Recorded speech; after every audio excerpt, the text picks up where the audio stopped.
সংবাদ সবাইকে স্বাগত জানাচ্ছি। আমি ফিরোজ তোহা। শুরুতে সংবাদ শিরোনাম জানিয়ে দিব আমাদের হাতে থাকা সর্বশেষ গুরুত্বপূর্ণ আপডেট সংবাদ। বিএনপির মিত্রদের ফের মাঠে নামার প্রস্তুতি। দীর্ঘদিন পর আবার মাঠে নামার প্রস্তুতি নিচ্ছে বিএনপির মিত্ররা। সে লক্ষ্য শুরু হয়েছে সাংগঠনিক তৎপরতা। ধারাবাহিকভাবে সরকার বিরোধী আন্দোলনের গতি ফেরাতেই এই প্রস্তুতি। এরপর জানিয়ে দিব উপজেলা নির্বাচন নিয়ে আওয়ামী লীগের বিভেদ স্পষ্ট, অভিযোগ করলেন বিএনপি সিনিয়র যুগ্ম মহাসচিব অ্যাডভোকেট রুহুল কবির রিজভী। জানাবো বিএনপির আমানুল্লাহ আমানকে বিদেশ যেতে আপিল বিভাগের অনুমতি। সম্পদের তথ্য গোপন এবং জ্ঞাত আয় বহির্ভূত সম্পদ অর্জনের মামলায় দণ্ডিত জামিনে থাকা বিএনপির নেতা আমানুল্লাহ আমানকে চিকিৎসার জন্য বিদেশে যাওয়ার অনুমতি দিয়েছে সুপ্রিম কোর্টের আপিল বিভাগ। এদিকে সম্পদ অর্জনে এমপিদের চেয়ে এগিয়ে চেয়ারম্যানেরা। ৫ বছরে আস্থাভার সম্পদ অর্জনে সংসদ সদস্যদের চেয়ে এগিয়ে আছেন উপজেলা পরিষদের জনপ্রতিনিধিরা।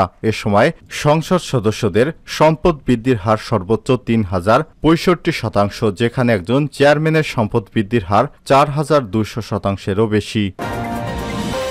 আরও জানাবো হেলিকপ্টারে পাঠানো হচ্ছে রাঙামাটি ৯ কেন্দ্রের নির্বাচনী সরঞ্জাম। ষষ্ঠ উপজেলা পরিষদ নির্বাচনের প্রথম ধাপে আগামী ৮ মে রাঙামাটি জেলার ১০ উপজেলার মধ্যে রাঙামাটি সদর, বরকল, কাউখালী, জুরাছড়ি ৪ উপজেলা পরিষদ নির্বাচন অনুষ্ঠিত হবে। ইতিমধ্যে নির্বাচনের সব প্রস্তুতি সম্পন্ন হয়েছে। এদিকে দুর্গম পাহাড় বিবেচনায় জুরাছড়ি এবং বরকল উপজেলায় ৯টি কেন্দ্রে নির্বাচনী কর্মকর্তা এবং সরঞ্জাম সোমবার ৬ মে সকালে হেলিকপ্টারের মাধ্যমে পাঠানো হয়েছে।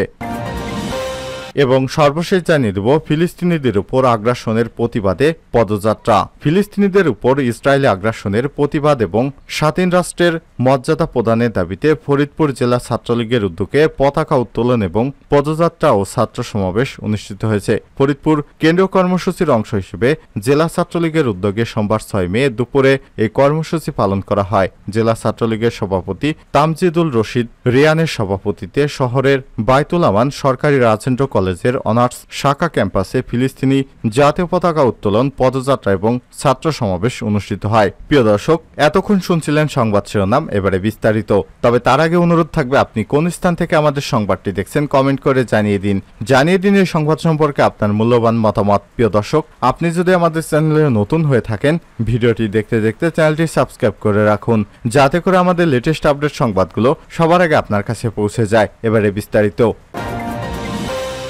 বিএনপির মিত্রদের ফের মাঠে নামার প্রস্তুতি। দীর্ঘদিন পর আবার মাঠে নামার প্রস্তুতি নিচ্ছে বিএনপির মিত্ররা। সে লক্ষ্যে শুরু হয়েছে সাংগঠনিক তৎপরতাও। ধারাবাহিকভাবে সরকার বিরোধী আন্দোলনে গতি ফেরাতে এই প্রস্তুতি। এবার নিজেদের মধ্যে সম্পর্ক ধরে রাখার উপরও জোরদার দেওয়া হচ্ছে। এজন্য ইস্যুভিত্তিক কর্মসূচির পাশাপাশি অভ্যন্তরীণ শক্তি বাড়াতেও কর্মসূচি দেওয়ার উদ্যোগ নেওয়া হচ্ছে। রাজধানী সহ মহানগর এবং জেলা পর্যায়ে কর্মী সভার পাশাপাশি নিষ্ক্রিয় নেতাদের সক্রিয় করার পরিকল্পনাও রয়েছে। সে ধারাবাহিকতায় আবারও রাজনীতিতে ফিরতে যাচ্ছে ডক্টর রেজা কিবরিয়া। দলগুলোর বিভিন্ন সূত্র থেকে সব তথ্য জানা গেছে। সূত্র জানায়, দ্বাদশ জাতীয় সংসদ নির্বাচনের পর বিএনপির সমমনা দলগুলোর অনেক নেতা হাল ছেড়ে দিয়েছিলেন। দলের অভ্যন্তরীণ কোন্দলের কারণে কেউ কেউ নিজেকে গুটিয়ে নিয়েছিলেন। তবে নতুন করে আবারও আশার আলো দেখছেন তারা। ইস্যুভিত্তিক কর্মসূচির মধ্য দিয়ে আবারও মাঠে নামতে চান তারা। বিএনপির সঙ্গে যুগপৎ আন্দোলনে থাকা অবস্থায় দ্বাদশ জাতীয় সংসদ নির্বাচনের ৪ দিন আগে গণ অধিকার পরিষদের এক অংশের আহ্বায়কের পদ থেকে পদত্যাগ করেন ডক্টর রেজা কিবরিয়া। এরপর তাকে আর রাজনীতিতে দেখা যায়নি। দীর্ঘ ৪ মাস পর আবার দলে ফিরছেন তিনি। গণ অধিকার পরিষদের প্রধান উপদেষ্টা পদে থেকে দলের হাল ধরবেন বলেও যুগান্তরকে জানিয়েছেন কয়েকজন নেতা। বৃহস্পতিবার ঢাকা রিপোর্টার্স ইউনিটিতে সমমনাদের নিয়ে সার্বভৌমত্ব রক্ষা এবং গণতন্ত্র পুনরুদ্ধারের শীর্ষক এক আলোচনা সভায় অংশ নেবেন তিনি। রোববার সন্ধ্যায় ডক্টর রেজা কিবরিয়া যুগান্তরকে বলেন, আমি কখনো রাজনীতি ছাড়িনি। গণ অধিকার পরিষদের প্রধান উপদেষ্টা হিসেবে আনুষ্ঠানিকভাবে আমি আছি। এদিকে দলের নেতাকর্মীদের চাঙ্গা রাখতে কর্মী সভার উদ্যোগ নিয়েছে গণতন্ত্র মঞ্চ। 10 মে থেকে 8 বিভাগের কর্মী সভায় অংশ নেবে মঞ্চের শীর্ষ নেতারা। 10 মে রংপুর, 11 মে রাজশাহী, 19 মে চট্টগ্রাম, 24 মে মে বরিশাল কর্মী সভা করার কথা রয়েছে। পরে এসব বিভাগে জনসমাবেশ করার পরিকল্পনা রয়েছে তাদের। এদিকে শনিবার রাতে বৈঠক করে গণতন্ত্র মঞ্চ ভারতীয় পণ্য বর্জন ইস্যুতে আবারও মাঠে নামবে 12 দলীয় জোট। চলতি মাসেই অন্তত 3টি মহানগরে লিফলেট বিতরণ করবে জোটের কেন্দ্রীয় নেতারা। পাশাপাশি উপজেলা নির্বাচন বর্জনের পক্ষে জনমত তৈরির উদ্যোগ নিয়েছে এই জোট। জাতীয়তাবাদী সমমনা জোটও নতুন করে কর্মসূচিতে যাওয়ার পরিকল্পনা করছে।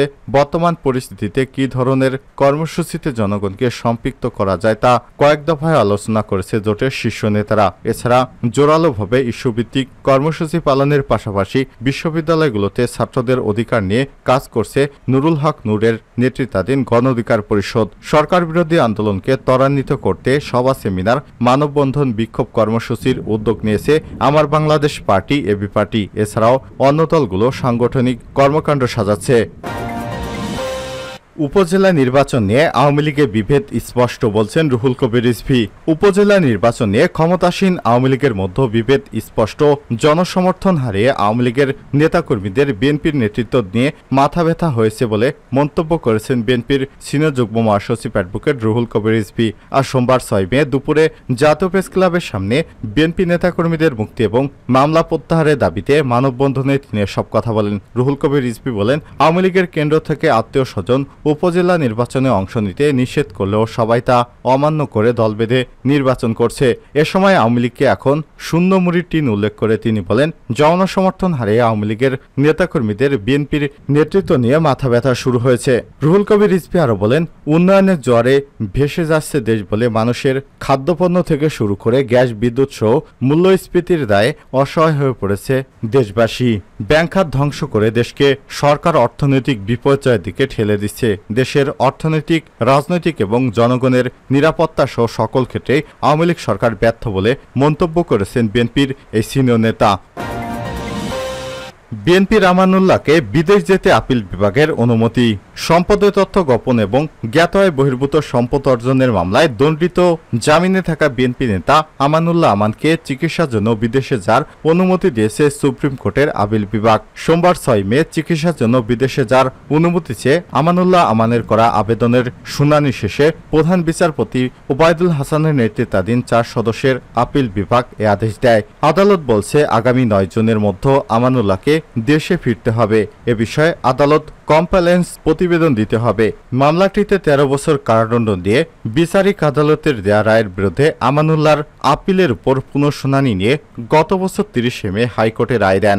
রায় বিচারক আদালতের দণ্ড বহাল রাখা হয়। এ রায়ে অনুলিপি বিচারিক আদালতে গ্রহণের 15 দিনের মধ্যে আমানুল্লাহকে সংশ্লিষ্ট আদালতে আত্মসমর্পণ করতে নির্দেশ দেওয়া হয়। গেল বছরের 7 আগস্ট হাইকোর্টে পূর্ণাঙ্গ রায় প্রকাশিত হয়। গত বছরের 10 সেপ্টেম্বর আত্মসমর্পণ এরপর আমানুল্লাহকে কারাগারে পাঠানোর আদেশ দেয় ঢাকার বিশেষ জজ আদালত 1। এরপর হাইকোর্টের রায়ের বিরুদ্ধে গত বছরের 14 সেপ্টেম্বর আপিল বিভাগের লিভ টু আপিল এর অনুমতি চেয়ে আবেদন করেন আমানুল্লাহ আমান।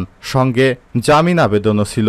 মামলার বিবরণে জানা যায়, সম্পদের তথ্য গোপন এবং জ্ঞাত আয়ের বহির্ভূত সম্পদ অর্জনের অভিযোগে আমানুল্লাহ দম্পতির বিরুদ্ধে 2007 সালের 6 মার্চ রাজধানীর কাপ্রুল থানায় মামলা করে দুদক। একই বছর 21 জুন বিশেষ জজ আদালত আমানুল্লাহকে 13 বছর এবং তার স্ত্রী সাবেরা আমানকে 3 বছরের কারাদণ্ড দেয়। এ রায়ের বিরুদ্ধে তারা হাইকোর্টে আপিল করে 2010 সালের 16 আগস্ট হাইকোর্ট আপিল মঞ্জুর করে আমানুল্লাহ দম্পতিকে খালাস দেয়। এ রায়ের বিরুদ্ধে দুদক আপিল করে 2014 সালের 26 মে আপিল বিভাগ হাইকোর্টে রায় বাতিল ঘোষণা করে। একই সঙ্গে হাইকোর্টে আপিল পুনঃশুনানির নির্দেশ দেওয়া হয়। আপিল বিভাগের এ রায় রিভিউ পুনর্বিবেচনা চেয়ে আবেদন করেন আমানুল্লাহ আমান। পরে তা খারিজ করে দেয় আপিল বিভাগ। পুনঃশুনানি শেষে হাইকোর্টের পূর্ণাঙ্গ রায় গত বছরের 7 আগস্ট প্রকাশিত হয়। এরপর আমানুল্লাহর স্ত্রী সাবেরা গত 3 সেপ্টেম্বর বিচারিক আদালতে আত্মসমর্পণ করেন। পুনঃশুনানি শেষে তিনি 3 বছর কারাদণ্ড বহাল রেখে হাইকোর্টের দেয়া রায়ের বিরুদ্ধে লিভ টু আপিল করেন,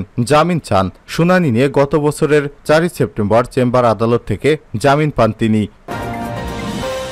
সম্পদ অর্জনে এমপিদের চেয়ে এগিয়ে চেয়ারম্যানেরা, বলছে টিআইবি। 5 বছরে অস্থাবর সম্পদ অর্জনে সংসদ সদস্যদের চেয়ে এগিয়ে আছে উপজেলা পরিষদের জনপ্রতিনিধিরা। এ সময় সংসদ সদস্যদের সম্পদ বৃদ্ধির হার সর্বোচ্চ 3065%, যেখানে একজন চেয়ারম্যানের সম্পদ বৃদ্ধির হার 4200%-এরও বেশি। সোমবার 6 মে ধানমন্ডি টিআইবির অফিসে এক সংবাদ সম্মেলনে সব তথ্য জানিয়েছে টিআইবি বলছে, প্রথম ধাপের 152টি উপজেলার মধ্যে 144টি প্রার্থীদের হলফনামা বিবেচনা কমিশন প্রকাশ করেছে, বাকি 8টি করেনি। 152টি উপজেলার 3টি নির্বাচনের প্রায় 4800টি হলফনামায় দেয়া 8 ধরনের তথ্যের বহুমাত্রিক তুলনামূলক বিশ্লেষণ করা হয়েছে। স্থানীয় সরকার নির্বাচনে এমপি মন্ত্রীদের হস্তক্ষেপ বড় আলোচনার বিষয় হলেও এবার স্বজনদের মনোনয়নে চলছে বিতর্ক। প্রথম ধাপে প্রথম পর্বে মন্ত্রী এমপিদের স্বজন 13 জন প্রার্থী হয়। এগিয়ে রয়েছে ভাইরা, চাচাতো ভাইরা, খালাতো ভাইরা, জামাতা ভাইয়ের ছেলে আছেন এ তালিকায়। উপজেলা নির্বাচনে দলীয় হলেও নির্বাচনকে প্রতিদ্বন্দ্বিতামূলক করতে এবার ক্ষমতাসীন আওয়ামী লীগ দলগতভাবে কোনো প্রার্থী ঘোষণা করেনি। বিএনপি এই নির্বাচন বর্জনের ঘোষণা দিলেও অমান্য করে প্রথম ধাপে উপজেলা পরিষদ নির্বাচনে অংশগ্রহণ করায় 73 জনকে বহিষ্কার করেছে দলটি। স্বতন্ত্র প্রার্থী হিসেবে অংশগ্রহণ করা 22 জামাত নেতা পরবর্তী সময় দলের সিদ্ধান্ত থেকে হাত মিলিয়ে নির্বাচন থেকে সরে গেছে। উপজেলা নির্বাচনে অংশগ্রহণকারী প্রার্থীর অধিকাংশই আওয়ামী লীগ দলীয় স্বতন্ত্র প্রার্থী, যদিও বেশিরভাগ স্বতন্ত্র প্রার্থী দলের স্থানীয় নেতৃত্বের সমর্থন পুষ্ট।